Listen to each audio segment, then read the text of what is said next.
अब आत्मसंयम योग नामक भगवत गीता का 6वां अध्याय प्रारंभ होता है। अभी तक दूसरे अध्याय में ज्ञान योग, तीसरे अध्याय में कर्म योग, चौथे अध्याय में ज्ञान कर्म संन्यास योग और 5वें अध्याय में केवल संन्यास किसे कहते हैं ये बतलाया। परंतु संन्यास के विषय में भी अर्जुन को रूढ़ मानिंदी के अनुसार जो घर द्वार छोड़ देता है, काम धंधा छोड़ देता है और निष्क्रिय होके घूमता है, ऐसे मनुष्य को सन्यासी कहते हैं, ये रूढ़ मानिंदी थी। तो श्री कृष्ण जी ने आत्म संयम योग नाम के 6वें अध्याय में सबसे पहले सन्यास किसे कहते हैं ये लक्ष्यभूत कराने के लिए अर्जुन को समझाया। अनाश्रितः कर्म फलम कार्यम कर्म करोति स सन्यासी च योगी च न निरग्न च क्रिया। इससे आशय है कि जो अपने स्वकर्म के द्वारा निष्काम भाव से प्राणी मात्र को सुख शांति पहुंचाने के सदैव कर्म में लगा रहता है वो सन्यासी है। इसमें सन्यासी किसी एक वर्ग के व्यक्ति को नहीं कहा गया है, चारों वर्णों के लोग सन्यासी हो सकते हैं। ब्राह्मण का ये ज्ञान सन्यास होता है, निष्काम भाव से ज्ञान विज्ञान देना। क्षत्रिय का ये रक्षा और न्याय सन्यास हो सकता है, निस्वार्थ भाव से न्याय रक्षा करना। वैश्य का ये व्यापार या व्यवसाय धन सन्यास हो सकता है, निस्वार्थ भाव से धन दान द्वारा प्राणी मात्र की सेवा करना। और ये शूद्र का ये सिर्फ सन्यास हो सकता है। इसलिए सन्यास किसी एक ही वर्ग को लागू नहीं होता है, चारों वर्ण के व्यक्ति सन्यासी हो सकते हैं। क्योंकि स सन्यासी च योगी च, वही सन्यासी है वही योगी है, पर जिसने कर्म करना त्याग दिया है, अग्नि आदि छूना त्याग दिया है, वो सन्यासी नहीं हो सकता। वेदों में भी सन्यास के विषय में जो कुछ समझाया गया है वह यही समझाया गया है कि कर्म त्यागान सन्यासो न प्रेष्योच्चारण तु संधो जीवात्मनोर एक्यम संन्यासा प्रकीर्ता। कर्म त्याग देने से कोई सन्यासी नहीं होता है, कर्म करने से कोई सन्यासी नहीं होता है। जीव और ब्रह्म की एकात्मता का प्रत्यक्षीकरण युक्त अनुभव जिसे प्राप्त हो गया है उसको सन्यासी कहते हैं। आशय त्रैविद्याम परे नास्ति संन्यास परमम तपा। वेदों में संन्यास को परम तप कहा है, पर परम तप जो कहा है तो तप का अर्थ भी वेदों में शॉर्ट फॉर्म में समझाया गया है कि तप से सन्यास की सिद्धि होती है। तो तप का अर्थ है तासे अर्थ है तत्व, पासे अर्थ है पहचान। परमात्मा तत्व पहचान लिया है जिसने, वो सन्यासी हो गया है। किसी वेशभूषा को सन्यास नहीं कहा है सन्यास जिसे संज्ञा उसी का नाम योग है। बिना संकल्प के त्यागे पार्थ योगी नहीं बने। जिसको सन्यास कहते हैं उसी का पर्यायवाची नाम योग है। परंतु सत्कर्म भी करना है, सेवा में कर्म भी करना है, परंतु उसमें स्वार्थ में सेवा नहीं होना चाहिए। यस सर्वे समारंभा काम संकल्प वर्जिता। संकल्प अच्छे विचारों को कहते हैं, विकल्प बुरे विचारों को कहते हैं। अच्छे विचारों के भी साथ में भी काम संकल्प रहता है, इसलिए निष्काम संकल्प से जो सेवा करता है वह सन्यासी हो सकता है।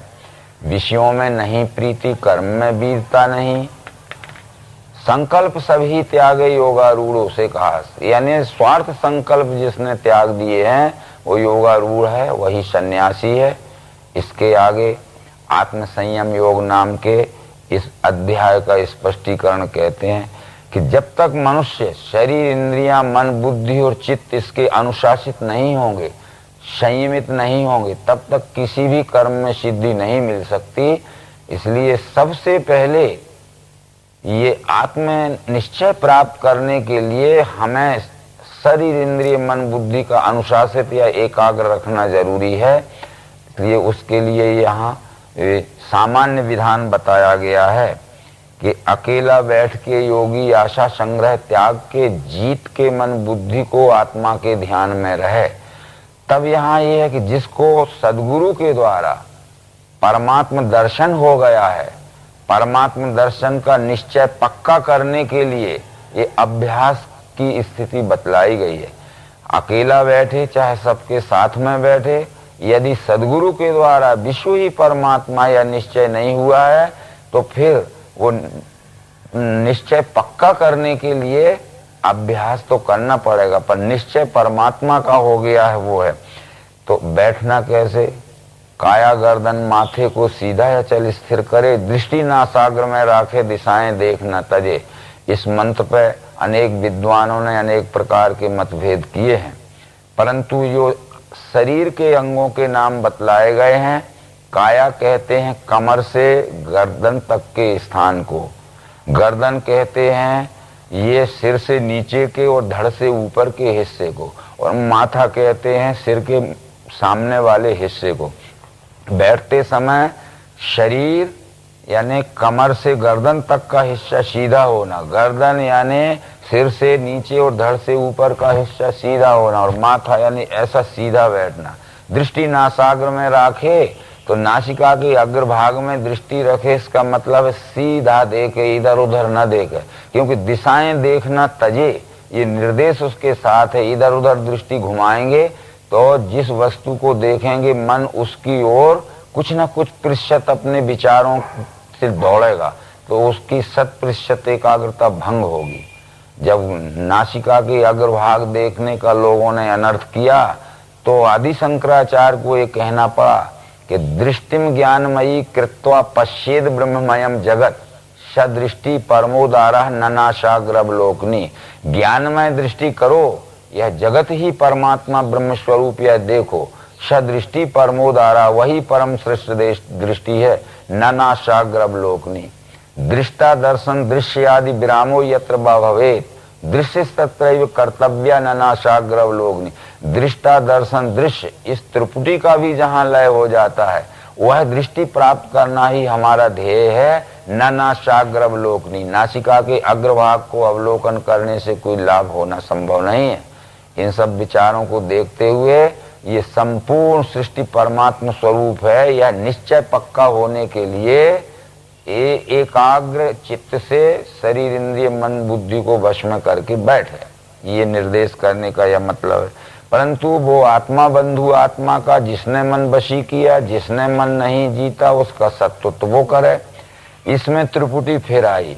वो व्यष्टि आत्मा समष्टि आत्माओं का बंधु है। जिस व्यष्टि आत्मा ने अपने मन को वश में कर लिया है और जिसने अपने मन को नियंत्रित नहीं किया है, जिसने अपने मन को अनुशासित नहीं किया है, तो वो सबके साथ में प्रेममय सेवामय व्यवहार नहीं कर सका। इसलिए सबके साथ में उसका राग द्वेष का सत्वत्व का ही व्यवहार होगा। आगे जो बात बतलाई है, भीत त्यागे रहे शांत आचरे ब्रह्मचर्य को, मन रोके मुझे ध्यावे मत परायण हो रहे। तब इस बात को फिर ध्यान में रखनी है कि तत्वदर्शी सदगुरु के द्वारा विश्व ही परमात्मा यह निश्चय प्राप्त हो जाने के बाद निश्चय पक्का होने के लिए उसको मनन करने के लिए किस तरह हम साधक को रहना चाहिए, ये विचार इसमें रहे। बैठे जब निश्चय पक्का करने के लिए तो सब प्रकार का भय छोड़ देवे, शांत रहे, आचर्य ब्रह्मचर्य को। एक इंद्रिय का संयम ही ब्रह्मचर्य नहीं है, तो समस्त इंद्रियों का संयम में रखना ब्रह्मचर्य है। पतंजलि योग शास्त्र ने कहा है कि स्व विषय संप्रमोषे चित्त स्वरूपानुकारी इंद्रिया नाम प्रत्याहारा, यानी कान का व्यभिचार भी होता है, वाणी का व्यभिचार भी होता है। हर इंद्रिय का अपने अपने विषयों में अति उपयोग का नाम व्यभिचार है। इसलिए संपूर्ण शरीर को संयम में रखना इंद्रिय मन बुद्धि सहित ये ब्रह्मचर्य। वास्तव में ब्रह्मचर्य की व्याख्या जो महामुनि व्यास ने पुराण में की है, वो ये कहते हैं कि यदिदम ब्रह्मणो रूपम ब्रह्मचर्यमिति स्मृता।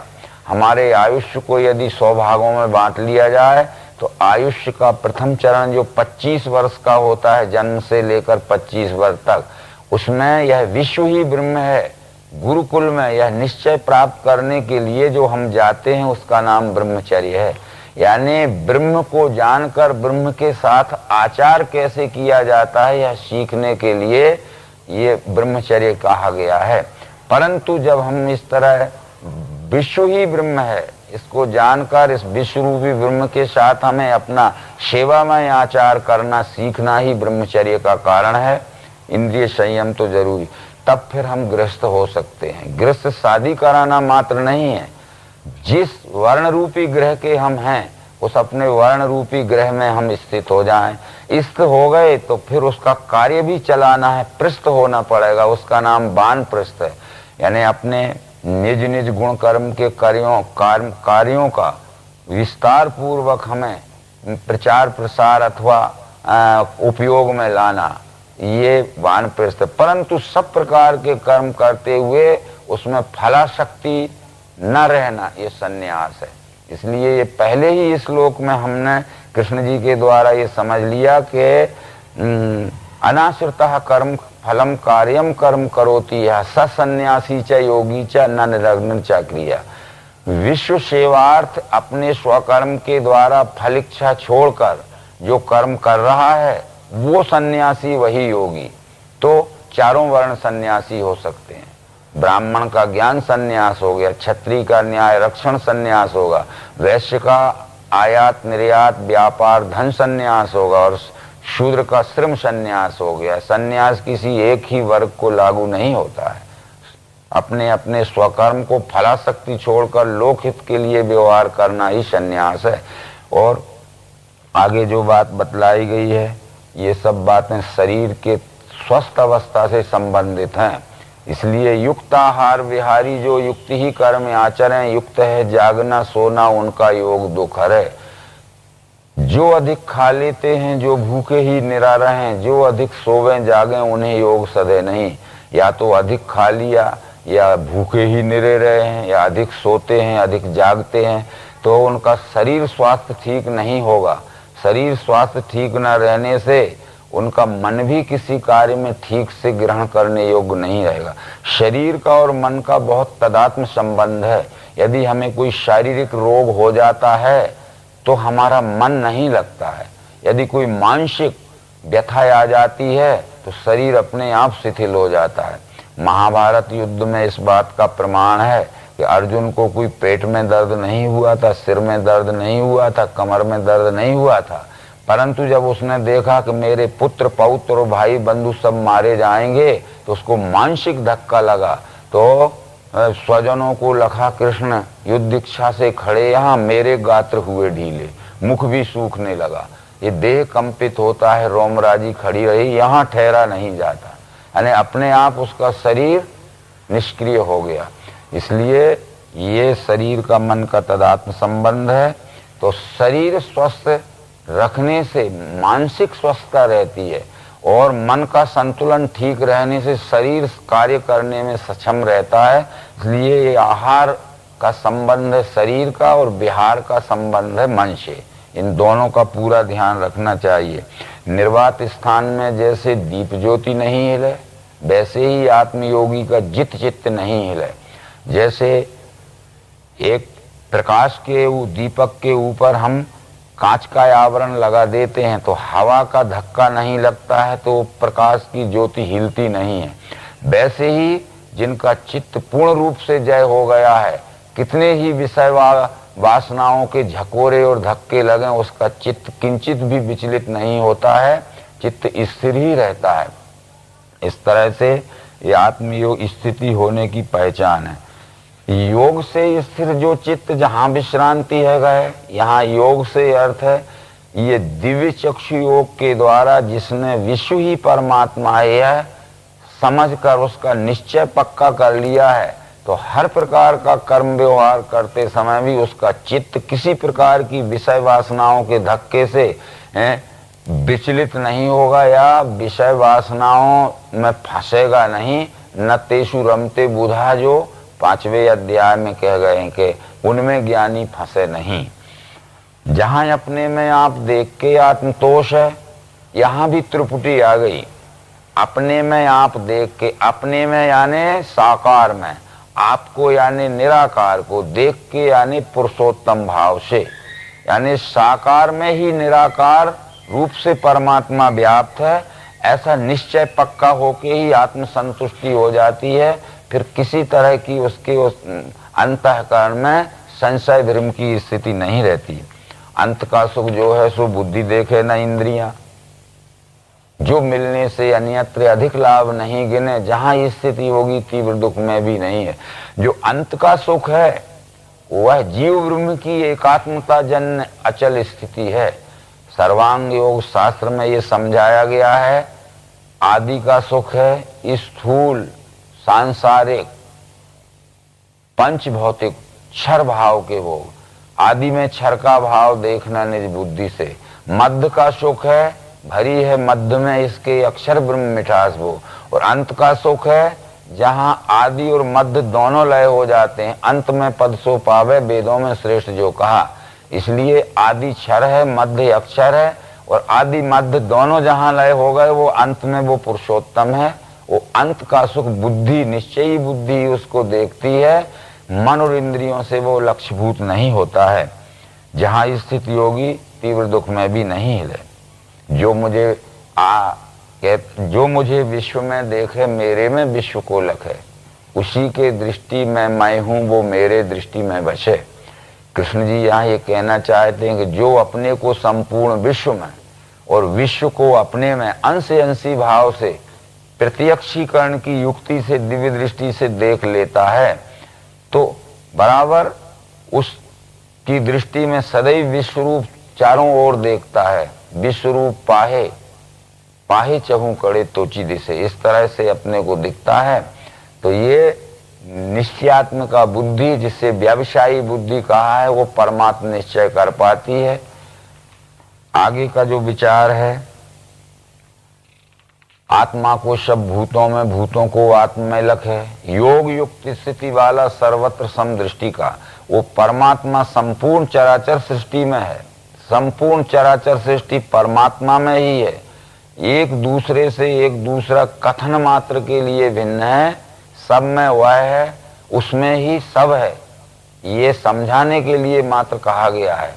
तो इस तरह निश्चय दिव्य दृष्टि योग के द्वारा जिसको हो जाता है, ईक्षते योग युक्तात्मा, दिव्य चक्षु योग से युक्त होकर ईक्षते यानी जो देख लेता है, जान लेता है, तो सर्वत्र समदर्शना, उसको ही सर्वत्र समदर्शन हो सकता है।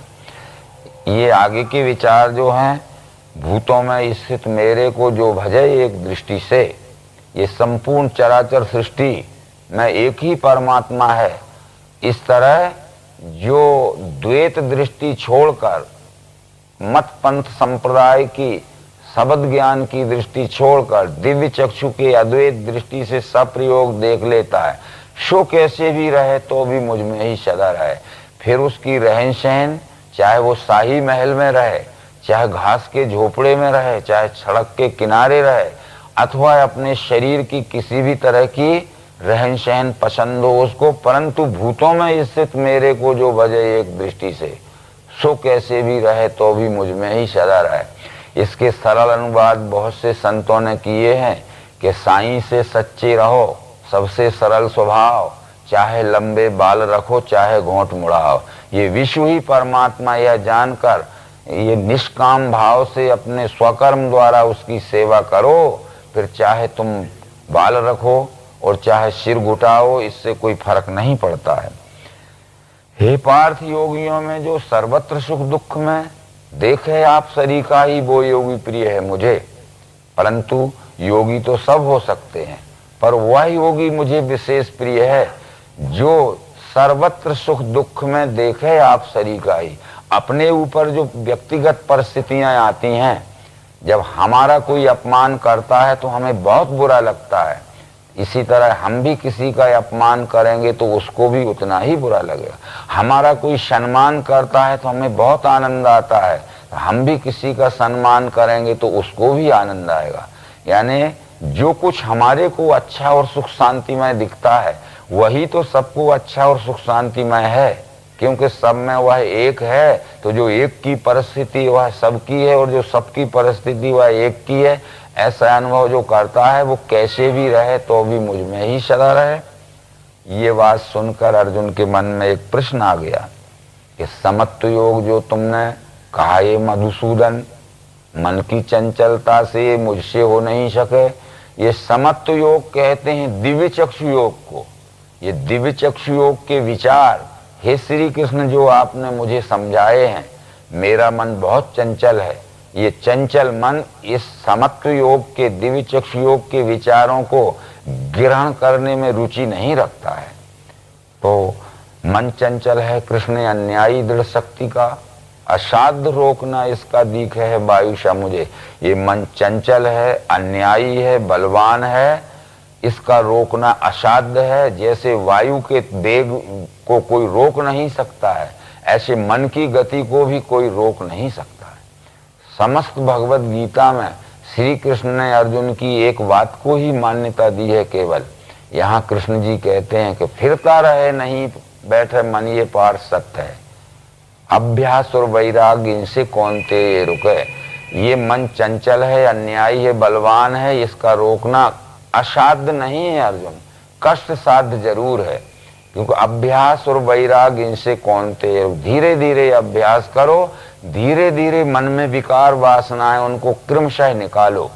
इसी अध्याय में आगे कहा है, धैर्य संयुक्त बुद्धि से क्रमशः वासना तजे, मन को आत्मा में जोड़े न करे ध्यान अन्य का, शनै शनै रूपर मेद बुद्धिया दिदिगीतवा। मन में कुछ प्रतिशत विचार प्रतिदिन बुरे निकालते जाओ और अच्छे विचार तुरंत भरते जाओ। इस तरह एक दीर्घ काल में मन अच्छे विचारों से सुसंस्कृत हो जाएगा और बुरे विचारों से निकल जाएगा। और जहां जहां दौड़ जावे मन चंचल स्थिर, वहां वहां जोड़ देना है आत्मा में बस यूं करें।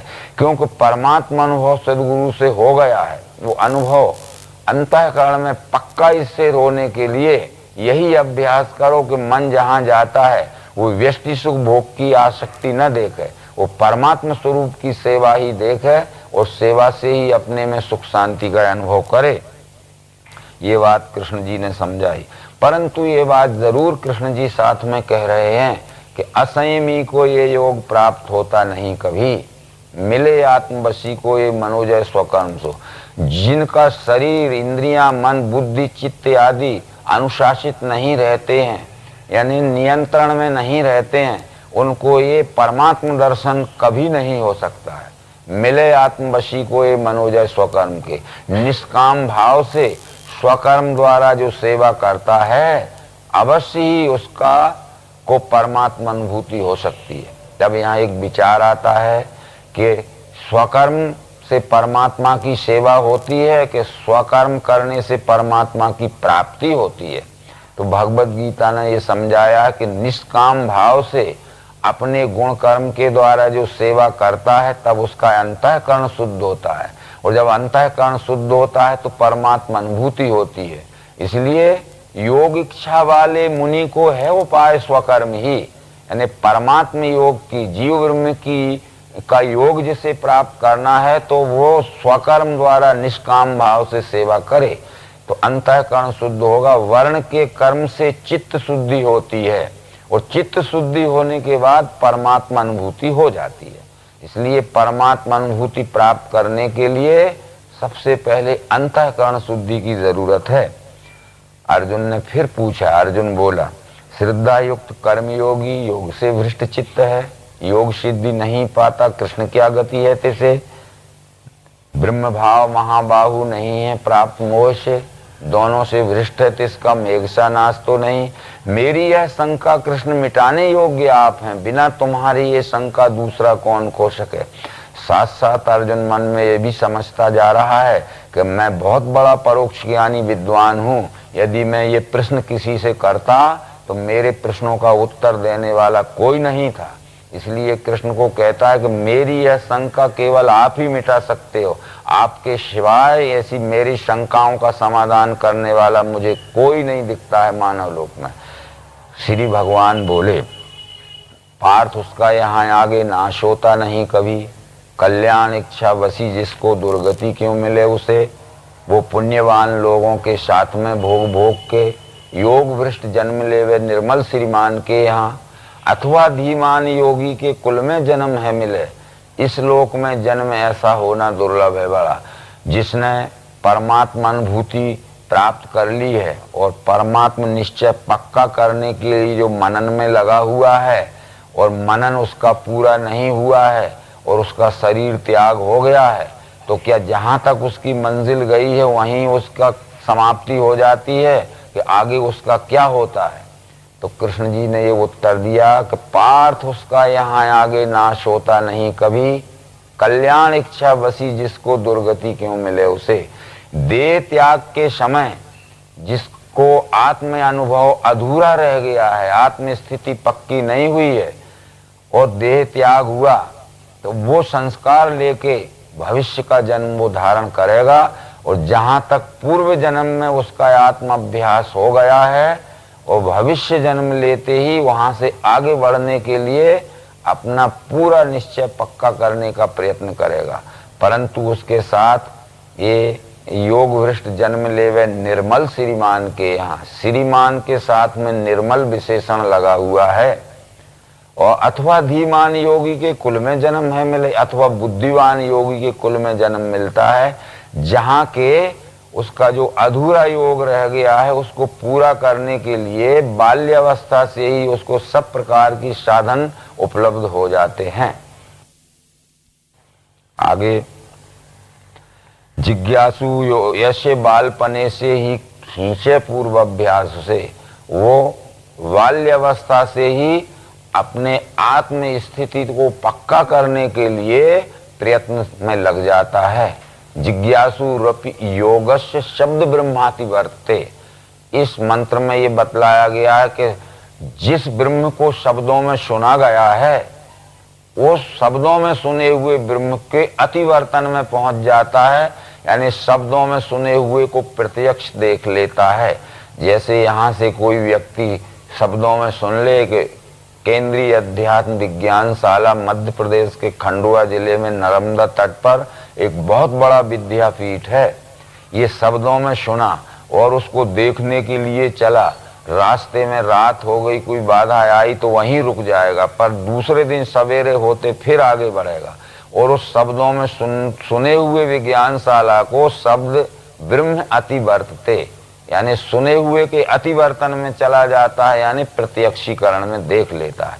क्योंकि इसका स्पष्टीकरण उपनिषदों में कहा गया है कि द्वय रूपे ब्रह्मण सस्य मूर्तम च मूर्तम एव च, द्वय रूप शब्द साकारम च निराकारम सर्वभूतेषु विस्थिता, अथवा द्वय रूपे ब्रह्म रस्तस्य, इस तरह कुछ विचार है।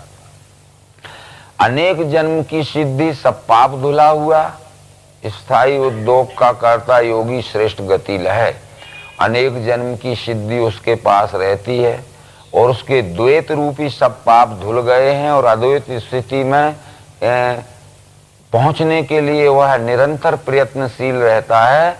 तो स्थायी उद्योग का कर्ता और जो स्थायी रूप से अद्वैत स्थिति पक्की करने के लिए अभ्यास कर रहा है, तो योगी श्रेष्ठ गति लहे। वो श्रेष्ठ गति यानी जीव ब्रह्म की एकात्मता का अनुभव निश्चय उसका पक्का हो जाता है, यही उसकी श्रेष्ठ गति है। वो श्रेष्ठ गति के लिए कोई बाह्य कर्म की आवश्यकता नहीं है। तपस्वी से बड़ा योगी, ज्ञानी से भी वही बड़ा, कर्मी से श्रेष्ठ है योगी, इससे योगी एक हो। ये तपस्या करने वालों से योगी बहुत बड़ा होता है, शब्द ज्ञान कथन करने वालों से योगी बहुत बड़ा होता है। अनेक प्रकार के क्रियात्मक रोचक भयानक स्वर्ग नरक आदि के सुख भोगने के जो कर्म कांड हैं, उन कर्म कांडियों से योगी बहुत बड़ा होता है। इसलिए अर्जुन तुम योगी बनो। योगी बनने का मतलब है इस संसार में अनेक व्यष्टि के अनेक योग होते हैं, दो भिन्न वस्तुओं को एक रूपता में जोड़ देने का नाम योग है। क्योंकि पातंजल योग शास्त्र ने योग की व्याख्या की है अनेकेषु एकत्व अनुसंधानम योगा। जो ये अनेकता दिख रही है, इस अनेकता में वह एक ही है और एक का ही फैलाव इस अनेकता में तदात्मता से है। ऐसा खोज कर जिसका निश्चय पक्का हो गया है वो योगी होता है। इसलिए अर्जुन, तू जीव ब्रह्म की एकात्मता का निश्चय करने वाला निश्चयी आत्मयोगी बन। यदि आत्मयोगी बन भी गया है तो उस योग प्रायस्थिति के पश्चात तुझे योगी नाम अपि सर्वेषां मद्गते नान्तरात्मना श्रद्धावान भजते यो माम शमे युक्त तमो मता। योगी बनने के बाद भी जो विश्व सेवा में लग गया है, प्राणी मात्र की सेवा द्वारा सुख शांति पहुंचाने के कर्म में जो लग गया है, वह योगी मुझे विशेष प्यारा है। बाकी योगी मुझे प्यारे ही हैं पर विशेष प्रिय नहीं हैं। ऐसा समझाते हुए ये भगवत गीता का आत्म संयम योग नाम का 6वां अध्याय संपूर्ण हुआ। नर्मदे हर।